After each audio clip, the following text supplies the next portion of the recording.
It's time to pick a side. The border war is on the air with BG and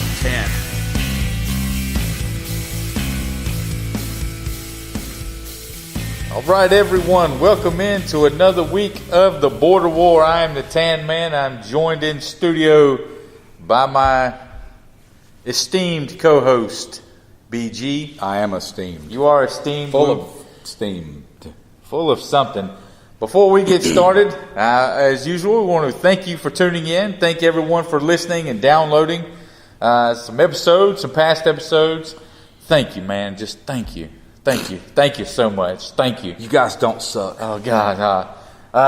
Want to mention, if you survived the hurricane and you're listening to the show, and you're looking for a place for really good pizza and tots. No, wait a minute. I took it too far. That's the wrong show. I took it too far. That's the wrong show. Hopefully you made it through and everything is still intact, and we appreciate it. State of North Carolina hurting a little bit right now. I see a lot of people down here making fun of the storm. I'm like, people did die, and it was bad in places, really bad in places. What gets me is the people who seem genuinely angry that up here in the upstate, that you bought extra milk and didn't get to use it.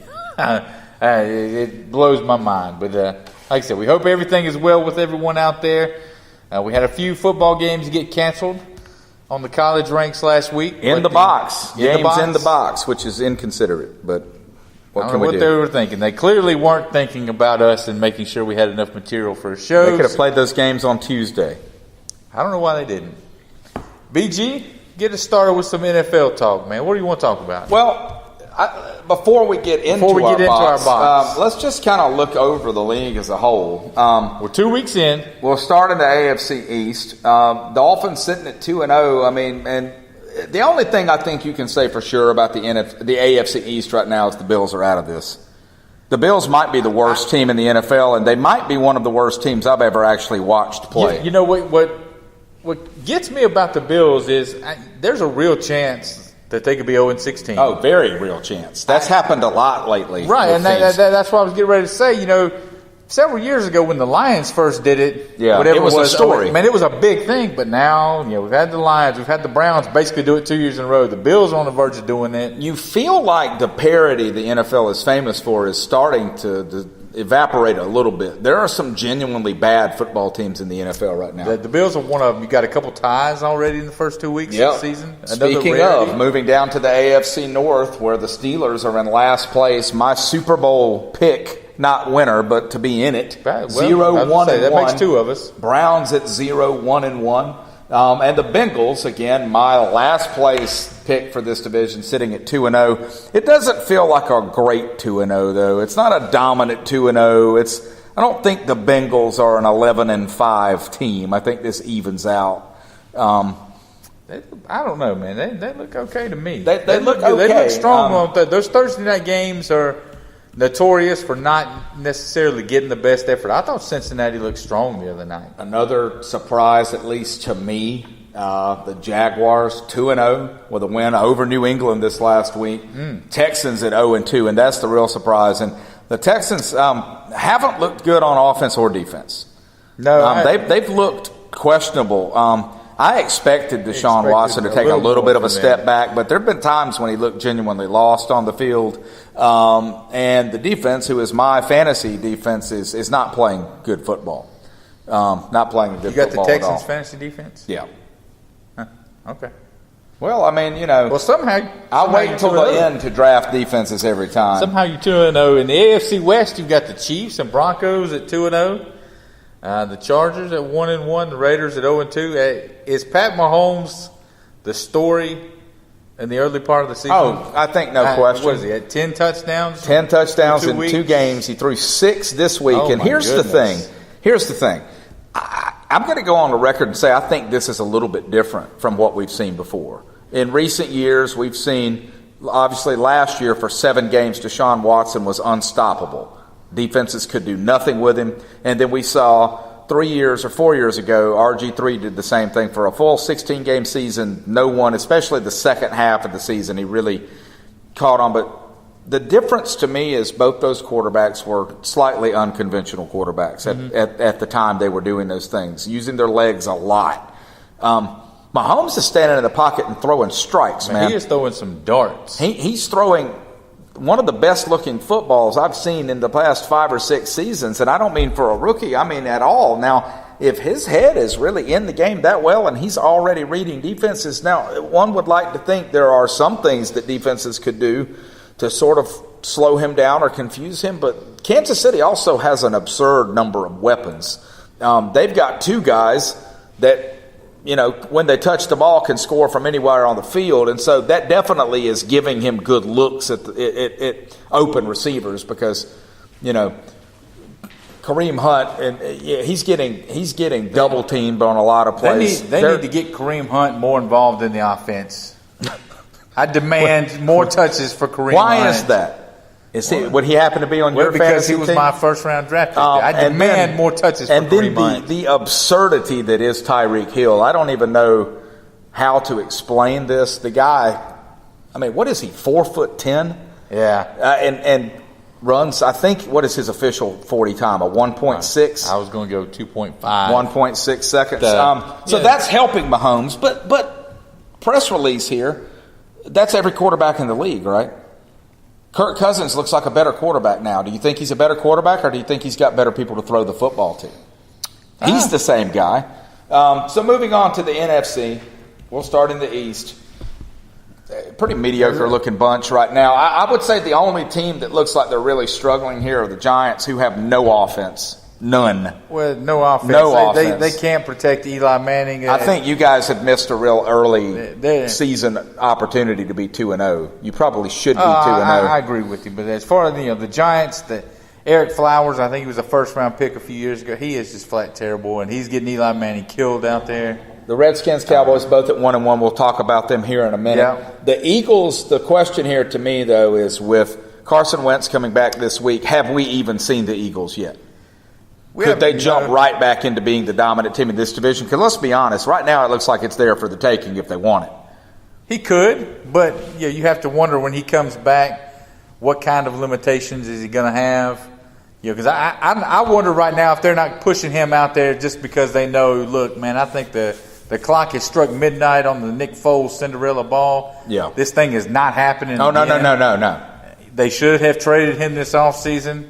They realize that now. So I think they may be pushing Wentz out there a little bit. So he's going to have a big I don't think the plan was to bring him back this soon. No. I think they were hoping by keeping Foles that they could get, 5 starts out of him, something like that, before they bring Wentz back in October. Yeah. That's not going to happen. He's starting this week. In the North, your former boy, Kirk Cousins, has got the Vikings coming off the tie with the Packers this past week. Yeah, that game to me, it's going to end up being a big deal, though. That tie is going to end up being a big deal. That's going to cost someone a playoff spot. Not a playoff spot, but a playoff seeding. Yeah. Don't you think? That tie for one of those two teams is going to hurt them. The story out of the North to me is Chicago Bears. Yeah, Chicago Bears. Defense, it's the real deal. They were already going to be good before the Khalil Mack deal. Now that they've added Mack, they lead the league in sacks through the first 2 weeks. And again, the offense making progress. Well, that's the exact perfect situation they have set up right now when you have a young quarterback like they do. Give him a defense that's going to take all the pressure off. And Trubisky, to me, in 2 games, looks like he's made strides since last year. Oh, big time, big time. The NFC West, I'd say, is the one division that looks about like I thought it would. The Rams are my pick to win it all this year. I haven't seen anything that's changed my mind in the first 2 weeks. Nah, they look loaded. If the Arizona Cardinals are better than the Buffalo Bills, I'm not sure. And I think that takes a little bit of steam out of that Redskins Week 1 win because the Rams were done with them in the middle of the first quarter, TanMan. This game got ugly in a hurry. The Seahawks are struggling as we both sort of thought they would. I think you picked them to do a little better than I did. 49ers, I think the jury's still out at 1-1. I think the Jimmy Garoppolo balloon has been burst a little bit. It turns out he is actually going to lose a game sometime in his career. He's not going to go undefeated. He's going to come back to the middle. And if Pat Mahomes isn't the story to start the year in the NFL than Ryan Fitzpatrick is. The Tampa Bay Buccaneers, before the season, the talk was, Winston's going to be out for 3 games. He's going to come back. They're going to be 0-3, and their season's going to be over. Wrong. The Bucs 2-0. Everybody else in that division 1-1. I did pick the Bucs, I think, to finish third because I said I just didn't think they would have as bad of a season again. But I'm not going to take credit for seeing this coming. However, no one saw this coming. One does think this is temporary still, right? Am I going to just keep shortchanging Ryan Fitzpatrick because he has had like a 10-year NFL career to prove he can do this, and there's a reason he hasn't done it before. Well, he's had a 10-year NFL career to show you that he can do this, but he is also at some point going to not catch a flag. He's going to run the car into the ditch at some point, and they're going to totally tank because that's what he does. That's what he's always done for the better part of his career. The discussion in Tampa now is week 4, do you bring back Jameis Winston over Ryan Fitzpatrick? I say no. No, I don't think so. But at some point, they're going to go back to Winston because much like the Nick Foles thing, the Nick Foles this bubble, won't last forever. This is not going to last forever. So not that Jameis has blown the doors off the building either. He's a turnover machine. No. But he's younger, and you need to really decide whether or not you want to pay him lots of money. So he's going to get another crack at the job. Do you want to? Which of our 3 teams do you want to jump to first? Because let's start with Panthers. Yeah, I was about to say we're in the NFC South. We're in the NFC South. Just let's stay there. Continuing to talk about this division as a whole and the Panthers' place in it. Who's the best team in this division? I still say Atlanta. I was going to say the Falcons too. I think Atlanta on their best day. The Atlanta Falcons are solving some red zone issues away from being a Super Bowl team. I really think they're that good. I think the Panthers' loss this Saturday shows you everything that's wrong with this team. And I know that they're not 0-2, but like I said, if you guys had any offense at all in week 1, they would be 0-2. They've had 2 games in a row now. And I mean, the Cowboys' defense is decent. Decent. Okay. Decent. I mean, they've kept you in 2 games. Okay. Yeah. Mm-hmm. Keep talking. I mean, I don't know. I'd say they're like the What did I tell you? Ninth to 10th best defense in the league. What did I say before the season started? You say a lot of stuff. Watch out! We've got pass rushers for days. Well, we're saying hopefully you guys can win a bunch of 12 to 10 football games. Look, Carolina. What concerns me about them is that we're 2 weeks into the season, and Ron Rivera has already stepped up to the podium and used the words terrible and lazy to describe his team's defensive effort. Week 2. It's not week 14. And this should be the strength of the team. This should be the strength of the team. You haven't been around, you haven't been grinding long enough to hit a wall or anything like that. You should still be fresh because we know how teams nurse guys through the preseason now. A lot of people are making the argument that the first 4 games of the NFL season have actually turned into the preseason for a lot of starters. So in a lot of ways, they definitely should be fresh. Yeah, should be fresh. Just a note from the game Sunday that caught my eye. They were in the ball game. I mean, that was a 1 touchdown score for the better part of 3.5 quarters. The second half of that football game, now they didn't have a ton of success with it, but in the second half of the football game, I think I counted 4 design run plays. Cam Newton threw the ball, 44, 45 times Sunday. I mean, you go back and look, the handful of times where they've been forced to throw the ball that many times in a football game, they generally haven't come out with a win. This is the Ron Rivera Carolina Panther way is line up, run the football, play good defense, and 4 run plays, and they, like I said, in a game that was competitive, they completely abandoned the running game. And Cam Newton, I'm going to remember you said that when we get to the Redskins here in a minute. Cam Newton, I mean, he's he can throw the football when the run game is a threat. He's not an elite passer. I feel like a broken record. It amazes me that there are still Panther fans that want to argue about this. They're very defensive of Cam Newton. Have you noticed that? Panther fans are very defensive over Cam Newton. Cam Newton, were he not the size he is, and don't get me wrong, he is a sick athlete for his size. I mean, he can scramble and create offense with the best guys in the league, but he is not an accurate downfield passer. Yeah. He's not an incredibly inaccurate downfield passer. He has an average arm, which I realize could probably still put a football through a brick wall. He is an NFL quarterback. I get all that. But you saw that Sunday. And again, you're right. The offensive play calling played right into that weakness. Mm-hmm. Hey, look, their bread and butter is going to be defense. I think that they had 21 straight games where they did not allow a 100-yard rusher. Of course, that was snapped. Tevin Coleman broke off some chunk runs. Smith got some chunk runs. And all of that running game was done without Devontae Freeman. So the Panthers' defensive effort has really got to step up because the Falcons they've got Cincinnati coming to town this week, a 2-0 Bengals team that I think is pretty strong. You saw the Andy Dalton, A.J. Green hookup Thursday night for 3 scores. Well, by the way, Dante Jackson in the Panthers secondary is now banged up. So I can definitely tell you that the Cincinnati defense is going to give that running game a challenge. And if they abandon it quickly, like they did Sunday, I don't like their chances. But, we'll see what they do. Also Sunday afternoon, BG's Washington Redskins. But you guys were at home, right? It was at home. A 21. Yeah, listen, it's not all bad, okay? It's not all bad. Oh, God.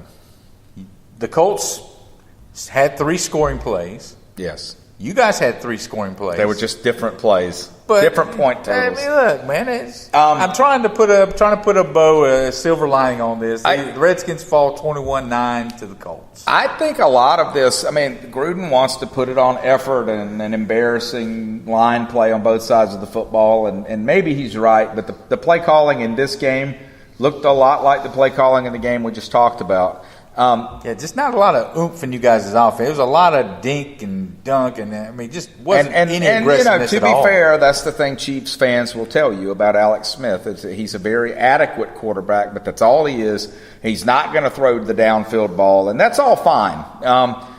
I don't think he was brought in to win you football games. I think he was brought in to keep you from losing football games, but in parentheses is, oh, by the way, run the football, right? That's how we won week 1. And here's the thing. I think we only had 24 rushing attempts in the whole game, if I'm remembering correctly. Something like that. And do you want to guess what we averaged per rushing attempt? It was about 3.3 yards a game. So you tell me, is that bad enough to quit? Well, AP, if he averaged 2 yards a carry, I would be very surprised. A major step down. Well, right. No, he did. But my point being, whether it's Chris Thompson or whatever, you can't become one-dimensional with the talent the Redskins have at receiver. You have to. And again, Alex Smith is not the quarterback who's going to go out and beat you by himself. He's not Aaron Rodgers. Okay. So to me, all these people saying we should have kept Cousins, blah blah blah. No, if Cousins had been there with this roster and you abandoned the running game, the difference is he would have thrown picks. Well. If you say, well, Alex Smith's not here, we didn't bring him in to win games, we brought him in not to lose games. That's not what I said. You just said. Well, yeah, but you're making it sound like I'm saying, you had him throwing the ball 46 times. Well, that's my point. For a guy that's not here to win football games. Right, which is why we lost. That's part of it. The other part is for a team that's missing their left tackle and a defense that, to me, it should be the strong suit of you guys' team. You got absolutely no pressure on I agree with that. Yeah, I don't know what that is. Nothing. Again, we don't really know. I mean, we say in the offseason the Colts really didn't do much to address their offensive line, but, I mean, I felt like we were trying different blitz packages and whatnot. It just wasn't getting there. Now, Andrew Luck played a great game. Mm-hmm. I think two pretty good games in a row for Luck. I think it might be worth considering the fact that he's healthy. And it's like we always talk about this stuff in the offseason. We're concerned about the fact that he hasn't thrown a football in 2 years, blah, blah, blah, blah, up until he looks great, and then you're not concerned anymore. Up until he throws for like 350 yards. Like, he's good. So here's the thing with the Redskins. I mean, I picked them to go 8-8 this year. And so far, that's exactly what they look like. But the win in week 1 doesn't mean much to me now because I think the Cardinals are a terrible football team. They're going to have to win some hard games at home, though. And the Redskins haven't typically been a great home team. And I think still they look like they're sitting at somewhere between 7 to 9 wins. We'll see. I mean, you were the one wanting to toot their horn last week, and I told you I wasn't feeling great about it. It just didn't – I don't know. There was something about Arizona and the way their head coach looked on that sideline that made me think he didn't even need to be coaching football. I'm sure things will get better for the Skins this week. You got the Packers coming to town. Well, the last time the Packers came to town, we buried them. So it wouldn't be surprising to me if the Redskins win this and then lose to the Titans. I mean, that's the way we do things. Mm-hmm. But we'll see. Well, we'll save the best for last. The one team in the box who got the W this week. The Dallas Cowboys finally even things back up at 1-1. Yeah, you guys looked amazing. Yeah. 98 yards passing minus one play. Dak was on fire. I mean, yeah, you hit Tavon Austin, and you should thank God for that because that is the only reason you won that game. That's it. Yes. That's the only one reason. Bad cover. Yeah, the Panthers can't score with no one on the field. What frustrated me is I don't feel like we did enough of that. And I said it last week, and I'll say it again this week. I'm sorry, the Giants can't score without anyone on the field. The third play of the game, they hit Austin for 64 yards, and Dak Prescott winds up with 160 yards passing. So the rest of the game, 98 yards. He throws for less than 100 yards. Look, guys, I get it. Our defense is really good. We're a little bit better than just okay or whatever it was that you said. They've got to start taking shots. The Giants are not a very good football team. No, they're not a good football team. Is the Dallas defense going to continue to show up if the offensive production doesn't go up? I mean, is it not human nature to be like, you know what, I can't do this? I think on some teams, yes. I think on some teams. We ain't talking about some teams. We're talking about Jerry Jones' team. On some teams, that attitude does creep and it does happen. On this team, I'm going to say no because we're a younger group. We're not an older group who's got battle scars. I got you. We're a young group. Especially, that makes sense. And so I think that we are in the locker room. I think the locker room is all on the same page. Defensively, again, you hold Saquon Barkley to 28 yards rushing now. The Giants did get creative. What did he wind up with, 14 or 15 catches? So they found a way to get Barkley his. But you held Barkley to 28 yards. You held Odell Beckham to 4 catches, about 50 yards. You can't ask for much more from a defense than that. I mean, two of the biggest playmakers in the league. You held them in check. You more than did your job. Ezekiel Elliott, for all the offensive struggles that you want to talk, Elliott still averaged 4.5 yards per carry. So you're not willing to give the Giants defense any credit, though? You just think your offense is bad? Because one could make the argument that these two teams were mirrors of each other the other night, except for the fact that you guys hit one big play and they did not. No, Odell never hit one, and Odell hitting a big play or Barkley breaking a big one feels like their whole offense. Well, that is their whole offense. But and that's not your whole offense. No, I don't think our offense is bad. I think our offense is conservative to a fault. I think we have playmakers. They brought Tavon Austin in, and the all you heard, the idea was how they're going to get creative with him. They're going to get him in space. He's going to run. He's going to be out of the backfield. He was going to be like this gadget toy. In week 1, he might as well have stayed at the hotel. Yeah. I mean, he wasn't even there.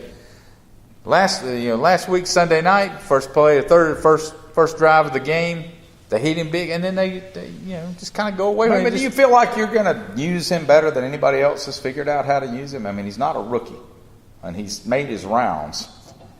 No, not a great route runner.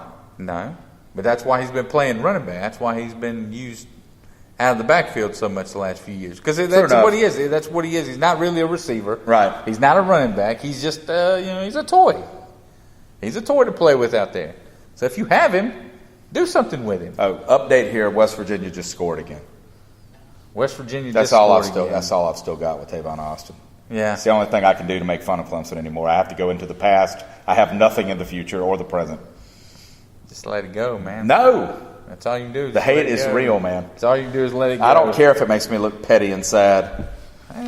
It does. It does. I'm just saying. I mean, it was funny like 8 years ago. Now, I'm not even a Clemson fan, but it wasn't 8 years ago. What was it? It was like 7 years ago. Okay. Speaking of the Clemson Tigers, Georgia Southern comes to town this past weekend. We're done with the NFL? We're done with the NFL. I'm just making sure. I mean, we're on a time crunch here. I know, but we don't have the corporate backing and a 3-hour window every day. Apparently, we don't even have the corporate backing for you to send me an email anymore. I don't even know what we're doing. I'm just like hanging out. That's what I'm saying. Okay. Listen, man, you just sit over there, enjoy the ride. Let me drive the bus this week. I got too lazy. I didn't send you the show. Okay. Just tell you like I tell my wife. Just enjoy the ride. I know where I'm going. Clemson Tigers got Georgia Southern this weekend in the Hurricane game, the only game in the state that stayed and played. We're not going to get into breaking the thing down, but what I want to ask you two things. One, Kelly Bryant went out with an injury. Yeah, I haven't heard. I don't think it's too serious. He carried the ball a whole bunch of times. I mean, it's like that. I don't think it was too serious, but Lawrence came in and he looked really good. Is the debate back on? No. You don't think so? Not because of this game. If the debate is back on, then it never really was off. Look, if you're a Clemson fan, and I saw a bunch of Twitter meltdowns because Clemson didn't look good in this game. In the first half, they struggled a lot. But look, it was a weird atmosphere, okay? It was a hurricane 70 miles from the stadium. I know it was nice in Clemson. It probably smelled like cow dung in Clemson, but it was as nice as it gets over there. Yes, we've got a lot of good Clemson listeners. There's no such thing. We've got a lot of Clemson listeners. If you want to continue to grow the show, then you can't disparage. I'm not going to grow the show at the cost of making those people happy. You can't disparage them in every I opportunity. shall do so. But a warning to you pathetic Clemson fans out there who have chosen such a horrible school to pull for: don't sweat it. This game, look, they probably didn't even feel like playing it. It had to be a weird atmosphere. A lot of those guys have got family and it was hot, and the humidity was, Lord, I don't know, 87%. It was just a weird vibe. I wasn't there. I know the stadium was full, and it was Georgia Southern. Clemson has shown us over and over and over they do not have the same mentality, and don't take this as a slight. It's like Alabama or somebody who put a beat down on an SEC team this week. Clemson's a lot like South Carolina in that regard. For these kind of games, they're just kind of which is why I messed up by picking them to cover the spread. And you said last week they won't. They never do. Yeah. They never beat anybody into the ground. They just don't. And, I mean, to be fair, Dabo starts pulling starters in the middle of the first quarter in some of these games. I mean, I think he is trying to build depth and almost treating these games like a scrimmage and a practice to see if he can get playing time. And I think a lot of it is this new redshirt rule, right? You can play some of these freshmen against a team like this, and it really doesn't even count. So if you're a Clemson fan, I would not be at all concerned. Again, you're not likely to play a ranked team all year. You're going to be in the playoff. Do I think you're going to win it this year? No. No, I don't. But this team has a lot of time to become that elite team that they've been the past 3 years. They don't have to be that team right now. And they can still lose a football game. They can lose a football game with impunity. It would mean nothing for them to lose a game. Nothing. If we're picking playoff teams right now, the four best teams in the country right now. That's not what that means. But listen, if we're picking the four best teams in the country right now, you're going to throw LSU in there? No, I'm not going to throw Clemson in there. Okay. I'm not going to. But here's the thing. I do not think that Clemson is playing at that level right now. But we have seen over the years that Clemson will play down to competition time and time again. But let me ask you an honest question. You compare them to Alabama right now? Uh-huh. No, it's not a comparison. It's not a comparison. You want to compare them to Ohio State right now?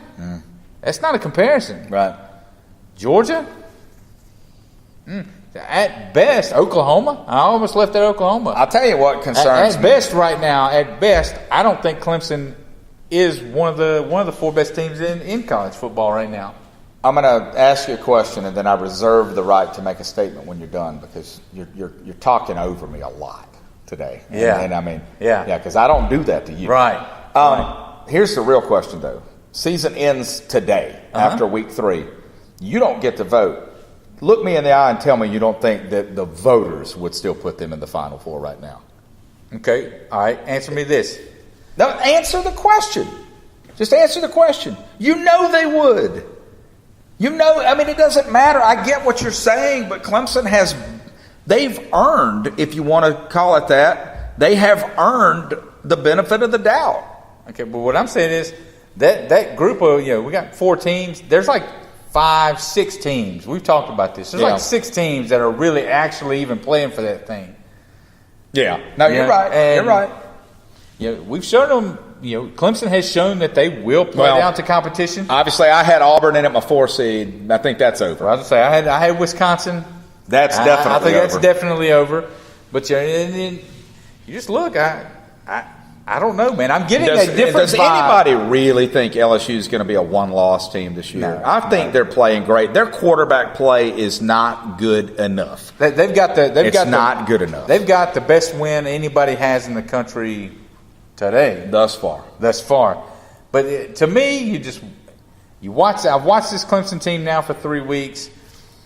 Yeah, they were, kind of watching the Furman game was just kind of, okay. Right.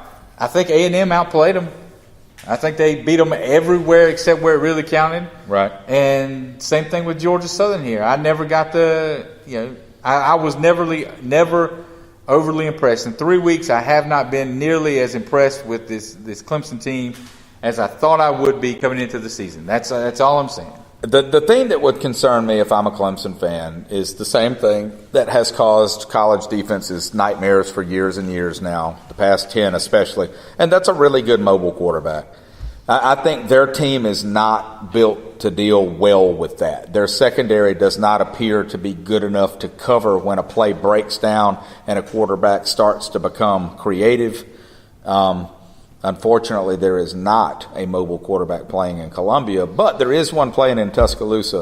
If you're a Clemson fan... They looked amazing. Look, if you're a Clemson fan that thinks that Alabama is the only real concern you have because you're at that level... I'm just telling you, like TanMan just said, you guys are going to win 11 or 12 games this year, but if you played Alabama right now, I think they'd beat you by 3 touchdowns or more. I really do. Well, I was going to say, you have Kyler Murray at Oklahoma, who's doing a lot of the same thing, and his numbers are almost identical to what Baker Mayfield's had. Oklahoma's going to have to beat Clemson before I give them that. Fair enough. I don't see that right now. But, fair enough, but we'll see. As I say, my point just was today on Mike and Golick and Wingo and whatever it's called and Greeny, they were actually, I think they've been ripping off our show now. They were comparing college football to the NBA and saying this is just like the Warriors and whoever's going to replace the Cavs. And Golick was basically saying, look, I'm a Notre Dame fan. My team looks terrible. How much am I into this now? And if you're not a fan of one of these 6 teams, why do you even care about college football anymore? And I'm like, that's a valid question. It's a valid question. I don't know. BG, let's make some picks, man. All right. Last week, of course, we had a couple cancellations. So we had 8 games. You bounced back nicely. 6-2. Good job. Unfortunately, you made up 0 ground because I also went 6-2. I'm competing with myself. I'm only going for my overall record. I foolishly picked against Blake Bortles against Tom Brady. Cost me a major victory. That will be the least important game of the year when the season's over. It's the game everybody's making a big deal about. It will end up meaning nothing. It told us nothing. I think it told us Jacksonville's for real. Jacksonville's a good football team. Pitt at North Carolina.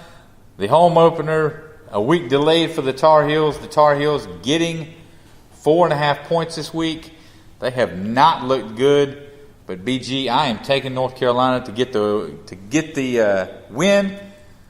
I also take the points if you're going to give them to me. I think coming home, being off for 2 weeks, and kind of having some soul-searching opportunities, I think North Carolina comes out and looks a good bit better. Not elite level, but I think they're going to look much better Saturday. I'm going to go with Pittsburgh here. I'm going to actually take the angle that the delay and the weather was the last thing that North Carolina needed. All right. No faith. I'm very disappointed in you. Here's one. I know this one is always your favorite game of the year. Number 3, Clemson heading down 85 to Georgia Tech. The Yellow Jackets getting 17 points. It used to be one of my favorite games of the year. I think I'm going to take the Tigers on this one, and it's because Georgia Tech is going to do none of the things that cause Clemson's defense problems. They're going to try to run that option. Georgia Tech looks like they're falling apart. I think Clemson wins this game by a good bit. Yeah, their starting running back is now out down at Georgia Tech. I agree with you. They're just not going to be able to do anything. The Clemson defensive line with nobody else on the field and their linebacker, they could leave the secondary on the sidelines and still win this game, I think. I agree with you. Give me the Tigers. I'll give the points. Here's an interesting one. This is a big number for a team that looked really good the other week. Texas A&M, number 22, going to Tuscaloosa to take on Alabama. Alabama getting 27 points. That's an awfully big number for a team that looked as strong as they did a couple weeks ago when Clemson came to town. But I saw Alabama the other night. Ole Miss is not a terrible football team. They've gone through some stuff. Go look at their recruiting rankings the past 4 years. They've got talent on that team. Ole Miss has got some talent on the offensive side of the football. They got steamrolled, man. That thing was over with 8 minutes into the game. Alabama looks angry. Give me Alabama. They don't look like defending national titles. Give me Alabama, and I will give the 27. I hope this is a good game. I want it to be a good game because it's the CBS 3:30 one. But they just look different than everybody else. I think Alabama beats them by 17 or so, but I'm going to take Texas A&M and the points. Nice pick. South Carolina at Vanderbilt, 4 o'clock on the SEC Network. Oh, God. Vanderbilt. What does it say about getting 2.5? I dread this game. South Carolina struggled to beat Vanderbilt on the road when Connor Shaw was the starting quarterback. I'm just letting you know. 2 years ago, it was Will Muschamp's first win. What was that, a field goal at the end of the game? 55-yard field goal by a kid who cannot get an NFL job despite the elite kickers all over the NFL missing 34-yard field goals. Tell me how Elliott Fry doesn't have a job in the NFL, but that's neither here nor there. 55-yard field game as time ran out to win the game. That's an interesting trek down memory lane. Give me the Commodores. Taking Vandy. I'm going to take South Carolina. I think South Carolina's going to go up there. Vanderbilt went to Notre Dame Saturday. Lost by 4 or 5. Lost by a touchdown, I think, didn't they? 24-17? Is that right? Something like that. 22-17, 22-18, something like that. Either way, a very inspired effort. Is Notre Dame any good, though? I mean, Notre Dame barely beat Ball State. I mean, they were getting all this national title competition early on, but my point is, Vanderbilt goes up there at Notre Dame, the atmosphere, the whole thing around you. I think they have a little come back to earth moment. I think South Carolina beats them by a touchdown or 2. Lastly, on the college list, number 7 Stanford at number 20 Oregon. This is a line. Oregon right now is getting 2 points. When it opened up, I think Stanford was actually getting points, and I guess all the money went the other way. Stanford at Oregon. I think Stanford might be the real deal. I do too. Give me Stanford. I'll give the 2 points. I'm going to take Bryce Love has a big number. Yeah, I'm going to go with Bryce Love on this one too, and I'm not even going with Stanford. I'm just going with Bryce Love. Niners at the Chiefs. The Chiefs -7. Maybe not the Charlotte Niners, the San Francisco Niners. Right. Let's make sure we're making the transition. I want to make sure we stay in our. The 49ers of Charlotte, who are opening the season next year. I don't think colleges are allowed to use the mascot Chiefs, so I figured that would be a pretty clear indicator that we've diverted paths to the NFL. Whatever you think, man. I know. You drive the bus. Go ahead. I am driving the bus. I'll get back in the passenger. Just enjoy the ride. The Chiefs, maybe the best looking team in football through 2 weeks. Where you going? Give me the spread again. Jimmy G's. What's the spread? The Chiefs giving 7 points. I'm taking the Niners and 7 at Kansas City. No, I'm not. I'm going with the Chiefs. Next on the list, the Aaron Rodgers-led Packers looking for redemption after the disappointing tie in Lambeau Field. Boom, boom, boom, at boom, Washington, boom. the Redskins. Go, Pack, go. The Redskins are getting 3 points. The Packers will give 3, and they'll give a few more. They're going to pound Washington. Oh, yeah. Give me Green Bay big in this one. Same here. The Bengals at the Panthers Sunday afternoon. The Bengals getting 3 points. The Panthers are -3. I think the Bengals are not as bad as we thought they were going to be to start the year. I really was going off the fact that I just thought Marvin Lewis had been there so long. It's time for it to fall apart. I was too. A.J. Green looks like a man right now, though. Panthers secondary banged up. You're trying to talk me into it. You're trying to talk me into it. I am. Andy Dalton, the red-headed rocket rifle. Give me the red rifle. I'm riding with him. I'll take the points. Give me the points. I'll take Randy, the Fighting Andy Daltons. I'm going to take the Panthers in this one. Plan successful. We'll see. We'll see come standing day. Cowboys at the Seahawks. Seahawks giving up the 3 points. These are two teams that shouldn't even be allowed to play football. Neither one of them are any good. Yeah, well, from a Redskins fan, I ought to cut your mic off. We have the same record, man. We're both terrible. I would cut your mic off if it wasn't the same mic that I use. Cowboys at the Seahawks. Going up to Seattle, if you remember a couple years ago, this was the breakout game, it seemed like, when Prescott and Elliott were rookies. They went up there, and we all should they go back to Romo? Should they not? I said, well, let's wait till they go to Seattle, see what happens. They go up there. Elliott runs wild. Prescott looks great. The Seahawks, I don't know what they're doing, man. I don't know what they're doing. Give me the Cowboys. They're going to go up to Seattle and get the win. Take over first place in the NFC East. I'm going to take the Seahawks, and it's really got nothing to do with you guys. I just don't see them going 0-3. They're not. Are they that bad? Up there? I don't know. We'll see. I feel bad about that pick. I think I'm probably losing that one, but I'm going to go with it. And finally, the Sunday night game. The Patriots looking to bounce back from the loss down in Jacksonville where they didn't really look great. Going to Detroit, 0-2. The Lions getting 7 points. Excuse me. Give me the Patriots in this one. I'm going to take the Patriots. I've just got a hard time betting against. They're not losing 2 in a row. No. And they're not going to win it by. If they win it, they're going to win it. And they're facing a former Belichick assistant, Matt Patricia. That's never a good sign. This is not going to work Patricia, out well for Detroit. He looks like he wants to go home now.